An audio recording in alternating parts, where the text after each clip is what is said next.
Hello hi friends, ನಾನು ನಿಮ್ಮ ಮನೆ ಮಗಳು ನಂದಿತಾ. ತುಂಬ ದಿನ ಆಯಿತು ಲಾಗ್ ಮಾಡೋಕ್ಕೆ ಆಗಲಿಲ್ಲ. ರೀಸನ್ ಬಂದು ಇಯರ್ ಎಂಡ್, ಹೆವಿ ಕೆಲಸ ಕಂಡ್ರೆ ಟೈಮೇ ಆಗಲಿಲ್ಲ. ಬಟ್ ಇವತ್ತು ಲಾಗ್ ಮಾಡೋಕ್ಕೆ ಒಂದು ರೀಸನ್ ಇದೆ, ಏನಂತ ಹೇಳ್ತೀನಿ ಬನ್ನಿ. ಅದಕ್ಕೂ ಮುಂಚೆ ನಮ್ಮ ಸಾಯಿಬಾಬಾ ದರ್ಶನ ಮಾಡೋಣ. ಇವತ್ತು ಗುರುವಾರ ಆಗಿರೋದ್ರಿಂದ ನಾನು ಸಾಯಿಬಾಬಾ ದೇವಸ್ಥಾನಕ್ಕೆ ಬಂದಿದ್ದೀನಿ.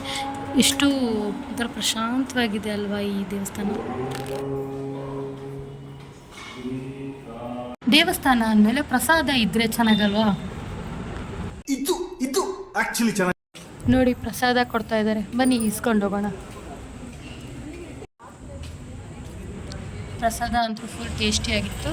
ಮತ್ತು ಲಾಗ್ ಮಾಡೋಕ್ಕೆ ಮೇನ್ ರೀಸನ್ ಏನಪ್ಪ ಅಂದರೆ ನಮ್ಮ ದಾವಣಗೆರೆಯಲ್ಲಿ ಇವತ್ತು ಬೈ ಎಲೆಕ್ಷನ್ ನಡೀತಾ ಇದೆ. ದಿನ ಮನೆ ಹತ್ರ ಪ್ರಚಾರ, ಯಾರಿಗೆ ಹಾಕೋದು ಅಂತ. ಅವಾಗ ನನ್ನ ಮೈಂಡಲ್ಲಿ ಬಂದಿದ್ದು ಯೋಗರಾಜ್ ಭಟ್ ಅವರ ಸಾಂಗ್. ಯಾವನಿಗೆ ಓಟ್ ಹಾಕೋದೋ ಗೊತ್ತಾಗ್ತಾ ಇಲ್ಲ, ಹಂಗಂತ ಸುಮ್ಮನೆ ಕುಂತ್ರೆ ತಪ್ಪಾಗ್ತದಲ್ಲ.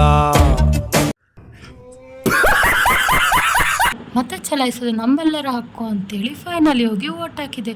ನೀವೆಲ್ಲ ಯಾವ ಪಕ್ಷ ಅಂತೇಳಿ ಕಮೆಂಟ್ ಮಾಡಿ. ಆಫೀಸಿಗೆ ಟೈಮ್ ಆಯಿತು, ನೆಕ್ಸ್ಟ್ ಲಾಗಲ್ಲಿ ಸಿಗ್ತೀನಿ, ಬಾಯ್.